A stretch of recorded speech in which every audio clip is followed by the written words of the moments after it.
Gracias a Dios que nos podemos reunir en el nombre precioso de nuestro Señor y Salvador Jesucristo, de quien toma nombre toda familia aquí en la tierra. Amén. Él es el Señor nuestro y queremos orar para empezar y dejar en Él todas nuestras cargas y pedir que nos ayude. En esta mañana, Dios Todopoderoso, en el nombre de Jesús, nos acercamos a tu palabra y queremos escucharla con un espíritu humilde, dispuesto a comprender la comunidad de tu Espíritu Santo y Padre, para ponerla por obra sobre todo. Te damos gracias, Dios, por los que estamos aquí y rogamos por todos los que no han podido venir, que tú conoces su situación, ayúdales para que tu Espíritu Santo los fortalezca y también tu palabra llegue a sus corazones a través de las diferentes formas que está viendo actualmente. Te rogamos tu dirección, todo esto en el nombre de Cristo Jesús, dándote gracias. Amén. Amén. Bueno, hermanos, buenos días a todos de nuevo. Gracias a Dios estamos reunidos para aprender la palabra de Dios y voy a iniciar haciendo como un resumen rápido de los títulos de los últimos mensajes. Los últimos mensajes que vamos a buscar algo en común. Todos los mensajes que hemos enseñado o he participado con ustedes a aprenderlo, tienen algo común y voy a empezar con el primero. Predicamos o hablamos que Jesús vino a buscar y a salvar. Jesús vino a buscar y a salvar y está en Lucas 19:10 y en este pasaje se habló de Zaqueo. Zaqueo, ustedes recuerdan la historia y el mensaje central, Lucas 19:10 dice, vino a buscar y a salvar lo que se había perdido. Entonces partimos de ahí, Jesús vino a buscar. El siguiente mensaje que compartí fue, sin conversión no hay salvación. Sin que una persona sea transformada por el poder del Espíritu Santo y que sea visiblemente evidente para todos, no hay conversión. Muchas personas hablan de que son cristianos, pero su vida no es una vida transformada y por lo tanto no es por obras, pero sí lo que Dios produce en el corazón trae bendición. Y de esto hablamos un pasaje en Primera de Tesalonicenses, donde comparte Pablo que los tesalonicenses se habían convertido y era evidente de los ídolos a Dios vivo. Habían dejado toda la idolatría y se habían establecido en Cristo Jesús como su Señor y esto les había traído bendición. Ese es el efecto del Evangelio. El siguiente mensaje que compartí fue, cuéntales todo lo que Jesús te ha hecho. Y ustedes recuerdan ese pasaje que trata de aquel endemoniado que está ahí en los sepulcros y su condición es una condición muy mal, una condición encadenado, desnudo, que se hería a sí mismo y que nadie lo podía detener y él rompía cualquier cadena. Una condición, otra vez, fea, una condición fea. Y ustedes recuerdan ese pasaje. El otro mensaje que prediqué la siguiente semana fue, los apóstoles todos los días enseñaban y predicaban a Jesús. Entonces ustedes recuerdan cómo los apóstoles empezaron a sufrir la persecución, los pusieron en la cárcel y estando en la cárcel un ángel los sacó. ¿Recuerdan todo eso? Bueno, ahí vemos algo común en todo. ¿Qué es lo que vemos común? ¿Alguien quiere decirlo? Lo que vemos común ahí, ¿sí? Lo que está pasando en estos días, ¿verdad? Alguna similitud con lo que está pasando en estos días. La condición actual es una condición de perdición. Cuando uno pregunta y se la pregunta, ¿cómo están? Y esa es una pregunta como una anestesia que produce el pecado. ¿Cómo están? Y la persona anestesiada dice, estoy bien. A una persona le están haciendo una cirugía, tal vez con un bloqueo, y no siente dolor. Y le preguntan, ¿cómo está? Y está siendo abierta, están haciendo la operación y no le duele, porque tiene una anestesia. ¿Qué es lo que pasa con el pecado? El pecado está anestesiando a la sociedad, está anestesiando a las personas, El pecado nos quiere anestesiar a nosotros para que no nos demos cuenta que el pecado nos está destruyendo. Y uno le pregunta, ¿cómo está? Y dicen, bien. Pero ¿cómo es que estás bien? Estás en una condición deplorable, estoy bien. Aunque tú no lo creas, pues sí, efectivamente, lo veo y no lo creo, que estés bien. El común denominador, uno de ellos es que estamos perdidos y no lo sentimos. Esa es la mala noticia. La buena noticia es que en todos aparece Jesucristo como el que resuelve y quita la anestesia. Y ahora podemos decir, cuando vemos a Jesús y lo vemos tal como Él es, justo, santo, amoroso y todo lo que Él hace, y luego denuncia hacia nosotros, dice, yo vine a buscar, es algo que se había perdido, yo vengo con ustedes. Entonces, dice uno, entonces estoy mal. Y cuando alguien tiene un encuentro con Jesús, como pasó en todos estos casos, las personas se convierten. Otra cosa común es reconocer el pecado. Y la tercera cosa es aceptar a Cristo. Tomar la decisión de seguir a Cristo y aceptarlo como Señor y Salvador. Ahora, las iglesias se están extendiendo por todo el mundo y ustedes deben de saber que algunas iglesias están usando todas las estrategias del mundo para entretener y hacer felices a las personas.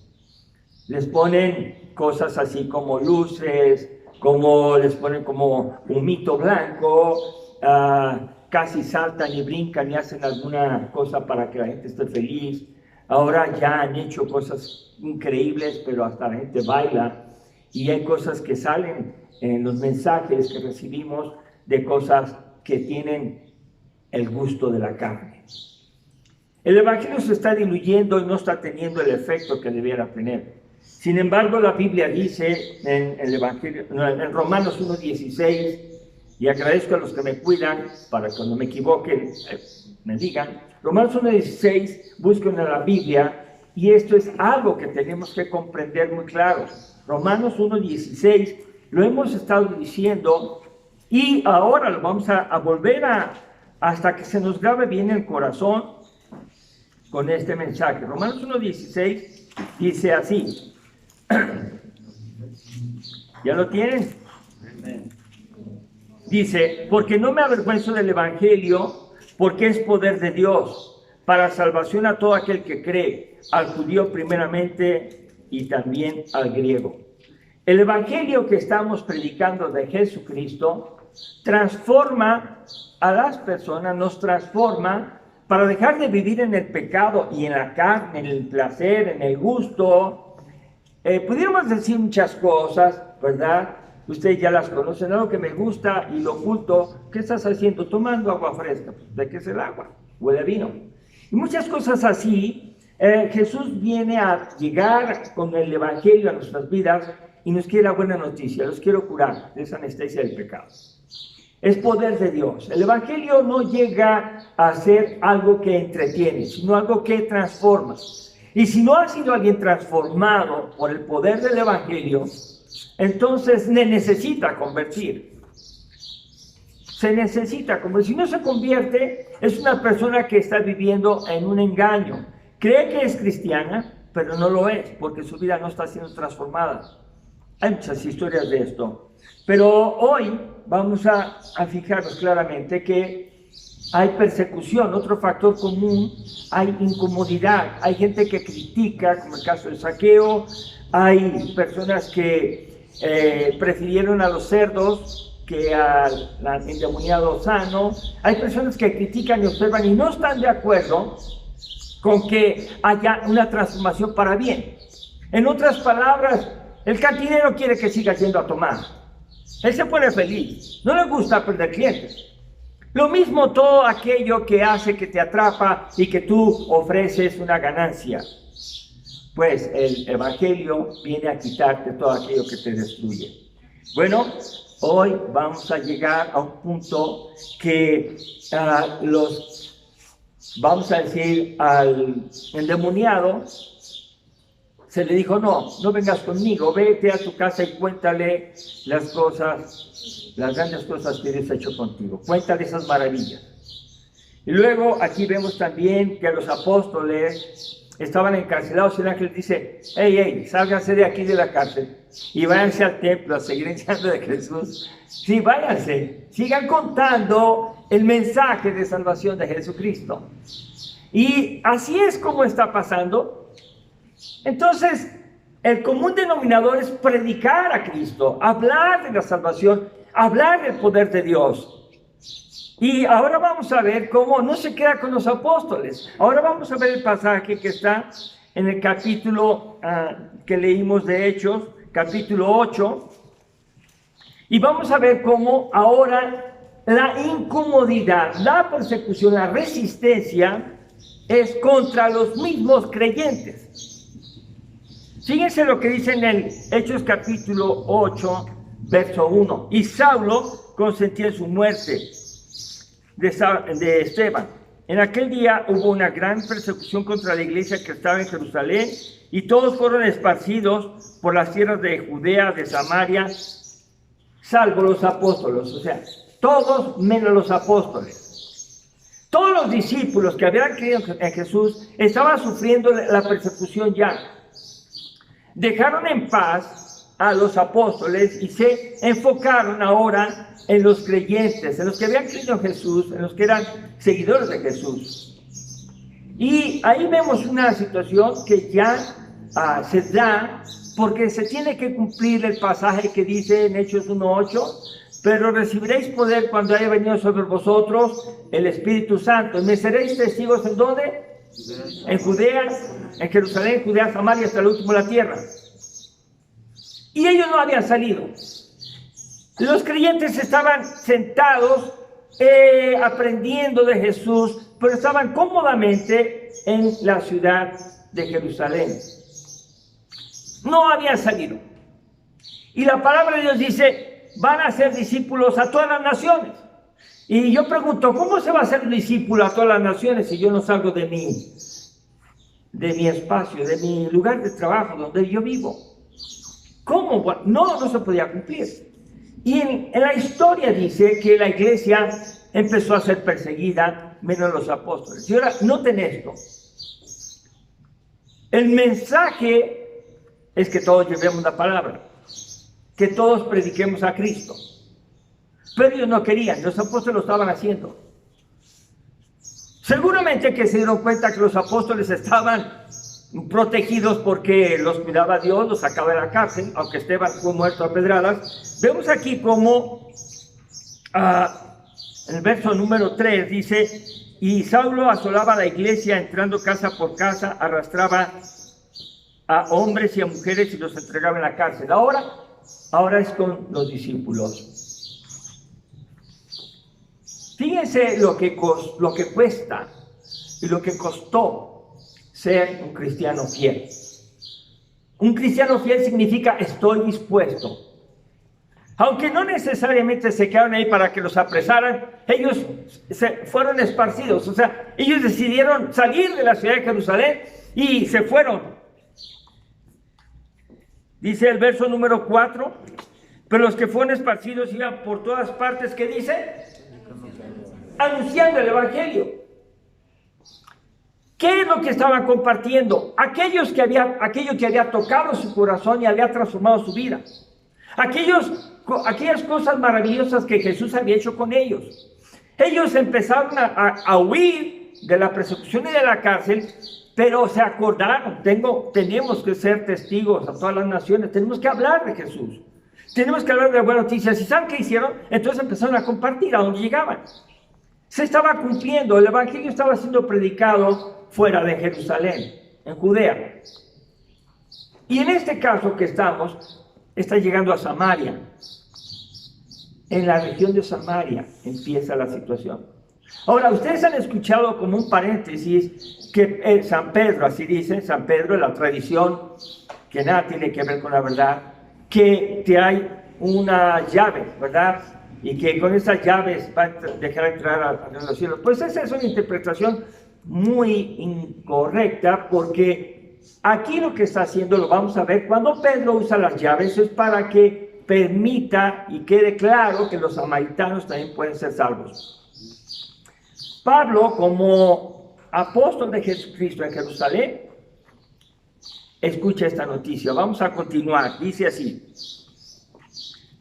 entonces Felipe, descendiendo a la ciudad de Samaria, les predicaba ¿a quién?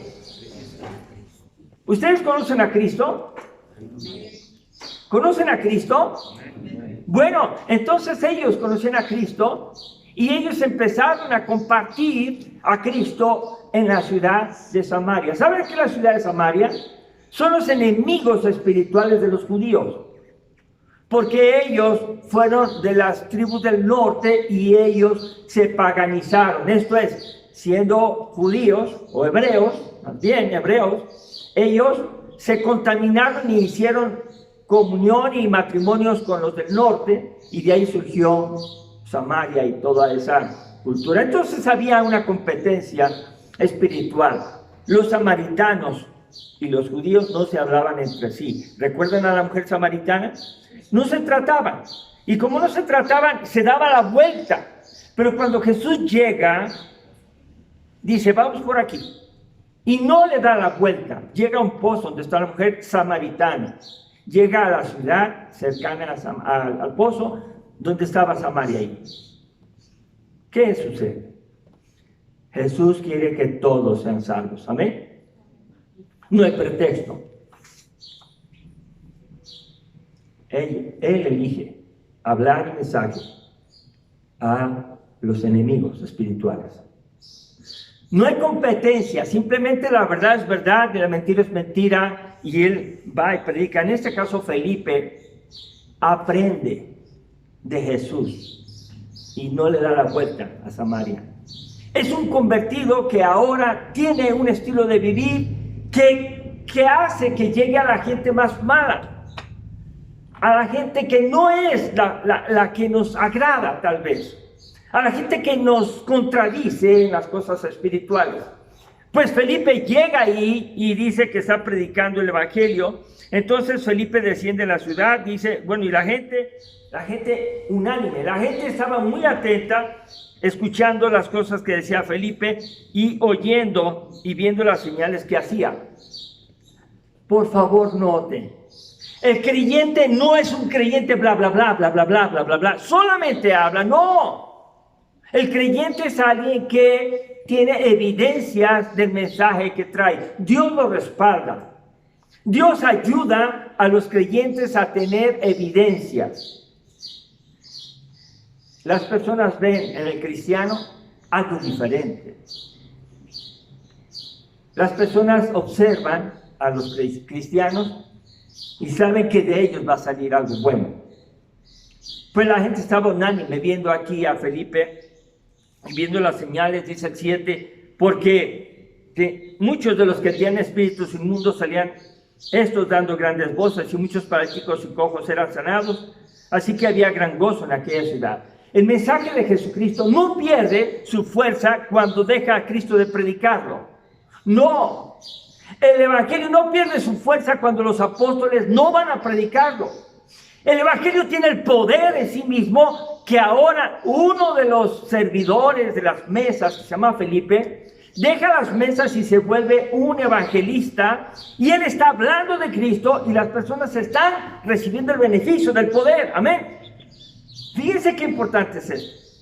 Entonces, vamos a quitar esa barrera de que voy a llevarlo al pastor. El pastor pudiera usted recibir No. Ahí mismo, Felipe estaba predicando. Los apóstoles habían quedado en Jerusalén. Y dice aquí que había gran gozo en aquella ciudad. Mire qué bendición. Las personas muchas veces no quieren seguir a Jesús, pero les agrada lo que pasa con los cristianos. Les causa felicidad y gozo. No solamente ellos, sino los creyentes verdaderos se gozan en el poder de Dios cuando las personas están siendo sanadas. Amén. Aquí hay una alegría muy bonita de parte de Dios. Y esto impactó tanto en el verso 9, porque había un hombre ahí que se llamaba Simón, y que dice aquí, antes ejercía la magia en aquella ciudad y había engañado a gente de Samaria haciéndose pasar por un grande. Simón era un mago y había vivido engañando, dice la palabra, engañando. Noten entonces que todo lo que tiene que ver con la suerte, con la lectura de cartas, que me diga que esto y que el otro, son engaños. Y él había sacado ganancia. Él hacía eso por ganancia. Y la ignorancia de las personas iban y le decían y le pagaban. Esta persona, mago Simón, escucha a Felipe, escucha el evangelio. Y dice aquí que las personas, todos, dice el verso 10, afirmaban, este es el gran poder de Dios. Verso 11, acerca acerca de el mago. Y el 11 dice, y le estaban atentos porque con sus artes mágicas les había engañado mucho tiempo. Dice aquí, otra vez el engaño. Ustedes no han de ignorar que algunos, aún siendo creyentes, entre comillas, van todavía a esas cosas. Los hay. Cuando no tiene una respuesta, pues vamos a ver si este mago es al revés. Viendo su vida, va a Jesús, va al mensaje, se acerca a Felipe, se acerca al evangelio. Eso es lo que tiene que pasar. Que las personas que no tienen el mensaje lo tienen que tener. Y las personas engañadoras que pasan por grandes en la sociedad deben de ver algo más grande que es el evangelio, que es Cristo. Amén. Estamos hablando del Cristo, el Todopoderoso. Bueno, vemos aquí la palabra que dice así. Pero cuando creyeron a Felipe, que anunciaba el evangelio del reino de Dios en nombre de Jesucristo, se bautizaban hombres y mujeres. El evangelio llega a tocar las decisiones más personales de el que cree. Y ellos creen y dan el siguiente paso de obediencia, algo que tal vez hemos de retomar prontamente. Lo vamos a hacer. ¿Qué pasaba con los que creían? ¿Qué era el siguiente paso que daban? Se bautizaban.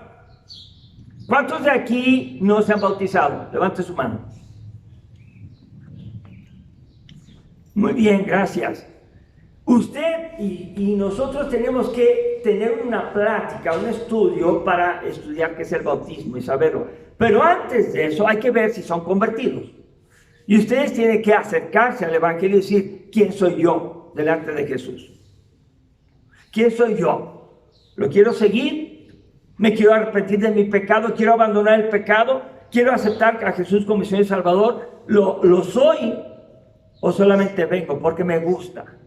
Porque me la paso bien, porque me digan. La conversión es el paso anterior al bautismo, porque el bautismo nos salva. Quien salva es Jesucristo con su sacrificio en la cruz. Y el que se bautiza, que creyó en Jesús, da el paso de obediencia. Y lo hace. Entonces vemos aquí cómo los que creían, hombres y mujeres, se bautizaban. Y también, verso 13, ¿quién creyó? También el que no es creyente. También Simón. Y voy a decir, ahorita vamos a descubrir por qué. Él piensa que él es creyente y también va y es bautizado. Y estaba siempre con Felipe. ¿Qué creen que estaba haciendo siempre con Felipe? Pues es muy fácil entenderlo, porque si él era mago y hacía muchas cosas antes y sacaba ganancia de ahí, cuando vio que eran sanadas las personas de los espíritus inmundos, cuando veía que sucedían cosas maravillosas, entonces, ¿qué cree que había en su corazón? Pues me gustaría tener ese poder. Pero noten aquí que Felipe no se da cuenta de lo que piensa y Felipe lo bautiza. Entonces vemos aquí como que, bueno, pues es bautizado y todos diríamos, gloria a Dios, ya es un bautizado más, gracias a Dios. Qué bueno, Felipe se convirtió. Observen No todos los que se bautizan, entonces son verdaderos. Y la Biblia no le quita ni le pone, simplemente dice las cosas como son. Bueno, entonces, el verso 14, cuando los apóstoles estaban en Jerusalén, oyeron que Samaria había recibido la palabra de Dios, enviaron allá a Pedro y a Juan. Los apóstoles que no habían sido perseguidos, que se quedaron en Jerusalén, los mandan llamar. ¿Saben por qué? Porque había que usar la llave para que ellos entraran a la salvación. Que Pedro, que tenía la autoridad para decir, a ver, han creído, sí han creído, y todo, dice, también pueden ser salvos. Y viene Pedro y Juan, y ya verifican esto que está sucediendo, los cuales, habiendo venido, oraron por ellos para que recibieran el Espíritu Santo, porque aún no había descendido sobre ninguno de ellos, sino que solamente habían sido bautizados en el nombre de Jesús. Y cuando les imponían las manos y recibían el Espíritu Santo, entonces les imponían las manos y recibían el Espíritu Santo. Noten, cuando vio Simón que por la imposición de las manos de los apóstoles se daba el Espíritu Santo, ¿qué dice? Quiso comprar el mensaje, el poder, el bautismo con dinero. En otras palabras, quiso hacer el evangelio a su modo.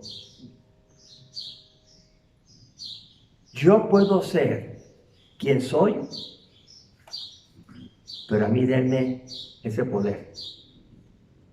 Muchas personas todavía piensan como hermanos. Quiero ser creyente, pero donde yo estoy, a mí no me toque. A mí respétenme. Yo tengo esto y esto y esto que es fuera de Dios, pero por favor, ¿con cuánto quedas callado? Dame eso. No. ¿Cuál es la respuesta de Pedro ahí? La respuesta es muy clara. Tu dinero perezca contigo porque has pensado que el don de Dios se obtiene con dinero. Tu dinero y tú muéranse. Sepárense del reino. No tienen parte ni suerte fuera de aquí. Las palabras de Pedro no son palabras diplomáticas, son palabras directas, fuertes. Les dice, quítate de aquí, tú y tu dinero, y perezcan. El destino del pecado es separación de Dios. Y las personas que no quieren dejar el pecado van a estar separadas de Dios. Hay listas que ya hemos leído. Entonces la buena noticia es que Jesús viene y se acerca a nosotros para salvarnos, pero Él quiere que le creamos a Él y que nos hagamos al modo de Él, no Él al modo de nosotros. Dice así, verso 22, arrepiéntete, pues, de esta tu maldad y ruega a Dios y quizás te sea perdonado el pensamiento de tu corazón. Arrepiéntete. Una cosa para iniciar la vida cristiana es el arrepentimiento.